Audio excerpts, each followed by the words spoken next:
AP రాజకీయాల్లో కీలక పరిణామం చోటు చేసుకుంది. ప్రముఖ ఎన్నికల వ్యూహకర్త ప్రశాంత్ కిషోర్ టీడీపీ అధినేత చంద్రబాబుతో భేటీ అయ్యారు.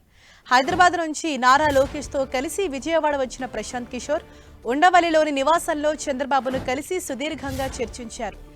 ఈ భేటీలో చంద్రబాబు, లోకేష్తో పాటు టీడీపీకి వ్యూహకర్తగా ఉన్న రాబిన్ శర్మ టీం సభ్యులు కూడా ఉన్నారు.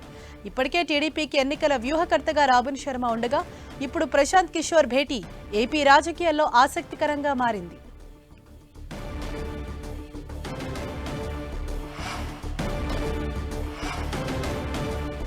గత ఎన్నికల్లో అధికార వైసీపీకి వ్యూహకర్తగా పనిచేసిన ప్రశాంత్ కిషోర్ టీడీపీ అధినేత చంద్రబాబుతో భేటీ కావటం ఏపీ రాజకీయాల్లో చర్చనీయాంశంగా మారింది. ఎన్నికల వ్యూహకర్తగా పీకేకి ఎంతో పేరు గడించారు. 2014లో బీజేపీకి వ్యూహకర్తగా పనిచేసిన పీకే గత ఎన్నికల్లో ఏపీలో వైసీపీ గెలుపు కోసం పనిచేశారు. పీకే వ్యూహాలే వైసీపీని గెలిపించాయనే టాక్ ఉంది. తెలంగాణలోనూ కొన్నాళ్లు బీఆర్ఎస్కు వ్యూహకర్తగా పనిచేశారు ప్రశాంత్ కిషోర్. ఇక పశ్చిమ బెంగాల్లో మమతా బెనర్జీ గెలుపు వెనుక పీకే వ్యూహాలే ఉన్నాయి.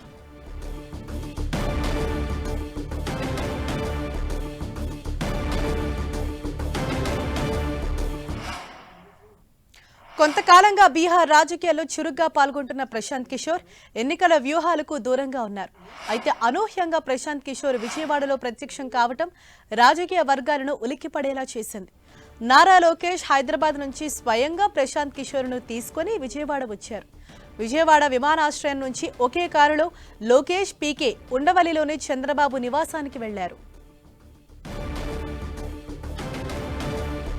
ఇప్పటికే ఏపీలో టీడీపీకి వ్యూహకర్తగా రాబిన్ శర్మ వ్యవహరిస్తున్నారు. షో టైమ్ కన్సల్టెన్సీ అనే సంస్థ ద్వారా ఎన్నికల వ్యూహాలపై సలహాలు, సూచనలు ఇస్తున్నారు రాబిన్ శర్మ. ఒకవైపు రాబిన్ శర్మను కొనసాగిస్తూనే ప్రశాంత్ కిషోర్తో టీడీపీ అధినేత చర్చించడం విస్తృత చర్చకు దారితీసింది. మరో 3-4 నెలల్లో ఎన్నికలు జరిగే అవకాశం ఉండటం, ఫిబ్రవరిలోనే షెడ్యూల్ విడుదలవుతుందనే ప్రచారం ఉండగా ఎన్నికల వ్యూహకర్త ప్రశాంత్ కిషోర్తో టీడీపీ చర్చించడంపై అనేక రకాల ఊహాగానాలకు తెరలేపింది.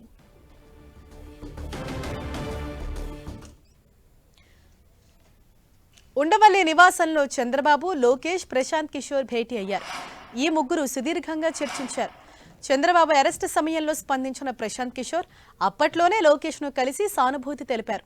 అంతేకాకుండా ఓ ఇంటర్వ్యూలో ఏపీ ఆర్థిక వ్యవస్థపై సంచలన వ్యాఖ్యలు చేశారు. ఈ పరిస్థితుల్లో చంద్రబాబును కలిసేందుకు పీకే రావటం హీట్ పుట్టిస్తోంది. ఈ భేటీపై వైసీపీ వ్యంగ్యాస్త్రాలు సంధించింది. మెటీరియల్ మంచిది కానప్పుడు మేస్త్రి ఏం చేయగలడని వ్యంగ్యంగా ట్వీట్ చేశారు మంత్రి అంబటి రాంబాబు.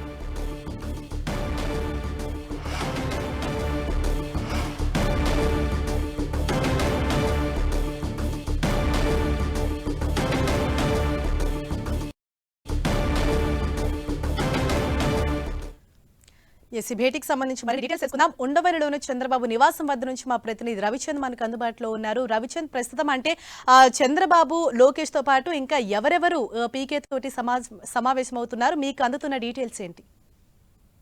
హరీష, దాదాపు గంట సమయం నుంచి చంద్రబాబు నివాసంలో ఈ భేటీ అయితే కొనసాగుతుంది. చంద్రబాబు, లోకేష్, అదేవిధంగా పీకే, అదేవిధంగా ఎవరైతే రాబిన్ శర్మ టీంలో కీలక సభ్యులు ఉన్నారో వారు కూడా ఈ భేటీలో ఉన్నట్టు తెలుస్తుంది.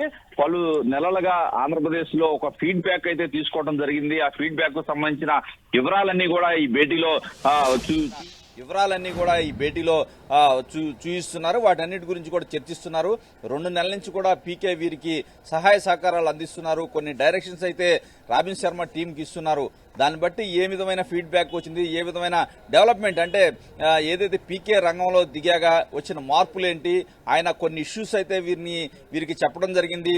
కొన్ని అంశాలు, కొన్ని సూచనలు చేశారు. ఆ సూచనల తర్వాత గతంలో కన్నా మార్పు వచ్చిందా లేదా, అవతల పార్టీలో, ప్రత్యర్థి పార్టీలో జరుగుతున్న పరిణామాలేంటి, ఇవన్నీ అంశాలు కూడా కీలకంగా చర్చించుకుంటున్నారు. ఎందుకంటే 2019 ఎన్నికల్లో మొత్తం కూడా వైసీపీకి పీకేనే పనిచేశారు. ఆంధ్రప్రదేశ్ రాజకీయాల గురించి పీకేకి క్షుణ్ణంగా తెలుసు. ఇక్కడున్న రాజకీయ సమీకరణాలు కావచ్చు, కుల సమీకరణాలు మొత్తం కూడా పీకేకి తెలిసిన విషయం అందరికీ తెలిసిందే. ఈ అన్ని అంశాల గురించి కూడా ఇక్కడ మాట్లాడుతూ ఉన్నారు. ఆయన ఏదైతే ఆంధ్రప్రదేశ్ లో కొంత భావోద్వేగాలతో కూడిన రాజకీయాలు నడుస్తాయి, దానికి తగ్గట్టు ఇక్కడ మారాల్సిన అవసరం ఉంది.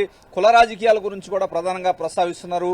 అదేవిధంగా టీడీపీ, జనసేన పొత్తులకు సంబంధించి ఏ విధంగా ముందుకు పోవాలి, ప్రజల మనోభావాలు ఏ విధంగా ఉన్నాయని కూడా నేను చెప్తున్నారు. ఏదైతే పీకే ఇచ్చిన సలహాలు సూచనల ప్రకారమే 2-3 సభలు పెట్టాలని కూడా ఇప్పటికే నిర్ణయించారు. ఒక సభ ఆల్రెడీ ఏదైతే ఉత్తరాంధ్రలో కంప్లీట్ అయింది, మరొక సభ తిరుపతిలో మేనిఫెస్టో రిలీజ్ సందర్భంగా జరగబోతుంది. ఈ అంశాలు ఏదైతే ఆయన సలహాలు సూచనలు ఇస్తున్నారో ఆ సలహాల ప్రకారమే ప్రస్తుతం ముందుకు పోతున్నారు. మరోవైపు robin Sharma show time consultancy నుంచి 3 సంవత్సరాల నుంచి పనిచేస్తున్నారు. ఇక్కడికి గ్యాప్ లేకుండా కూడా చంద్రబాబు జాగ్రత్తలు తీసుకుంటున్నారు. ఓన్లీ పీకే ఒక పెద్దన్న పాత్రమే పోషిస్తున్నట్టు మనకు తెలుస్తుంది. ఎందుకంటే రోజువారీ వ్యవహారాల్లో సలహాలు సూచనలు పీకే ఇచ్చే పరిస్థితి అయితే లేదు. ఎందుకంటే ఆయనకి సమయం లేదు. బీహార్ రాజకీయాల్లో చాలా బిజీగా ఉంటున్నారు. బీజేపీ వ్యతిరేక కూటమి నిర్మించే దిశగా తన ప్రయత్నాలను అయితే ఆయన ముమ్మరం చేశారు. ఈ నేపథ్యంలోనే చంద్రబాబు పట్ల కొంత సానుకూలంగా పీకే ఉన్నారని కూడా టీడీపీ వర్గాలు అయితే చెప్తున్నాయి. చంద్రబాబు అరెస్టు తర్వాత జరిగిన పరిణామాల నేపథ్యంలో భారతీయ జనతా పార్టీ ఏదైతే ఈ అరెస్టు వెనక భారతీయ జనతా పార్టీ హస్తం ఉందని పీకే నమ్ముతున్నారు. అందుకనే స్వచ్ఛందంగా వచ్చి చంద్రబాబుకి టీడీపీకి సహకరిస్తున్నారనే ప్రచారం రాజకీయ వర్గాల్లో ప్రచారం విస్తృతంగా జరుగుతుంది. ఈ నేపథ్యంలోనే అప్పటి నుంచి కూడా గత సెప్టెంబర్ నుంచి కూడా స్వచ్ఛందంగా లోకేష్ కి టచ్ లోకి వచ్చారు.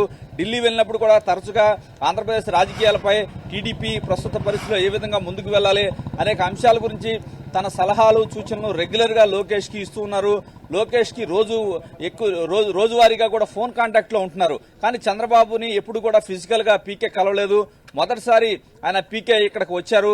ఆయన చంద్రబాబు కూడా ఇక్కడ ఏదైతే ఒక యాగం నిర్వహిస్తున్నారో లోక కళ్యాణం కోసం యాగం ఇక్కడ 2 రోజుల నుంచి కూడా నిర్వహిస్తున్నారు. రేపటితో అది పూర్ణాహుతితో అది కంప్లీట్ అవుతుంది. కానీ ఇటువంటి కీలక సమయంలో కూడా ఎందుకంటే బయట వారికి ఎవరికి సమయం కేటాయించే అవకాశం లేదు. కానీ ఒక ఏదైతే ఒక యజ్ఞం నిర్వహించేటప్పుడు ఆయన ప్రత్యేకమైన సమయం కేటాయించి పీకేతో మాట్లాడుతూ ఉన్నారు. కీలక సమయం మరి కాసేపు ఆయన యజ్ఞం కూడా స్టార్ట్ చేయాల్సి ఉంటుంది. ఉదయం కంప్లీట్ అయింది, మధ్యాహ్నం నుంచి మరోసారి యజ్ఞం ఉంటుంది. ఈ గ్యాప్ లోనే పీకేతో ఆయన సమావేశం అయ్యారు. రాష్ట్ర రాజకీయాలు కావచ్చు, తన దగ్గర ఉన్న పరిస్థితుల నివేదికలు మొత్తం కూడా పీకే చంద్రబాబు ముందు పెట్టినట్టు తెలుస్తుంది. ఏదైతే రాబిన్ శర్మకి పీకేకి గ్యాప్ లేకుండా కూడా సమన్వయంతో ముందుకు పోతున్న పరిస్థితిని కూడా ఇక్కడ ఉంది అని చెప్పుకోవచ్చు మనం. ఎందుకంటే ఒక స్ట్రాటజిస్టు ఒక పార్టీకి పనిచేస్తుంటే అదే సమయంలో ప్యారలల్ గా ఇంకో స్ట్రాటజీ సంస్థ పనిచేసే అవకాశం లేదు. కానీ ఇక్కడ పీకే అనే వ్యక్తి ఒక పెద్దన్న పాత్ర పోషిస్తున్నాడని టీడీపీ వర్గాలు చెప్తున్నాయి. సలహాలు సూచనలు ఎప్పటికప్పుడు వీరికి ఇస్తూ ఉన్నారు. రాబిన్ శర్మ టీం కూడా గ్రౌండ్ లో పనిచేస్తుంది.